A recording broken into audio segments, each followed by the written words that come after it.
अंजू भारत से वहां गई, 2 दिन में ही धर्म बदलवा दिया, नाम रखवा दिया, निकाह करा दिया, बुर्का पहन के फोटो दिख रहे हैं, कोर्ट में कागज लग गए, कोर्ट में पेशी हो गई, अदालत से सुरक्षा भी मिल गई, शादी भी हो गई, यहां निकाहनामा भी आ गया, एफिडेविट भी आ गए, वादियों के फोटो भी आ गए और अच्छी तरह रह भी रही है, खा रही है, पी रही है, खुश है, खुशनुमा, खुश मिजाज है।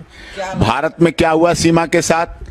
आते ही FIR, police custody, jail, bail पर भी तसल्ली नहीं की, बेल पे तसल्ली नहीं, एटीएस की लंबी जांच, अब भी आतंकवादी, अब भी जासूस, अब भी स्पाई का आरोप, अब भी आईएसआई एजेंट का आरोप, अब भी हनी ट्रैप का आरोप।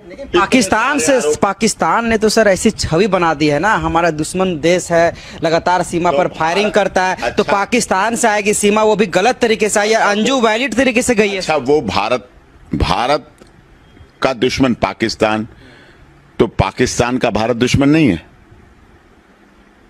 ताली अगर एक हाथ से बजती है तो दुश्मनी भी तो दोनों ही हाथ से चलती है। दोस्ती दुश्मनी नाता बराबर में ही तो निपटा है। अंजू तो वैलिड तरीके से गई है, वीजा पे गई है, 21 तारीख को उसका वीजा समाप्त होगा अगस्त। वैलिड वीजा दिया किसने? वैलिड बनाया किसने? सीमा ने भी वीजा मांगा, ये तो बताया, सीमा ने भी भारत से वीजा मांगा, 12 लाख का मकान बेचा, मायके वालों का, यहां आ गई, सब बेच के भारत ले आई, आ गई। वैलिड वीजा मांगा, नहीं मिला ना भारत से, और पाकिस्तान ने वीजा दे दिया भारत के अंजू को। दे दिया कि नहीं दिया? दिया कि नहीं दिया, मुझे बोलो। दिया है सर। दिया है ना, तभी तो गई है।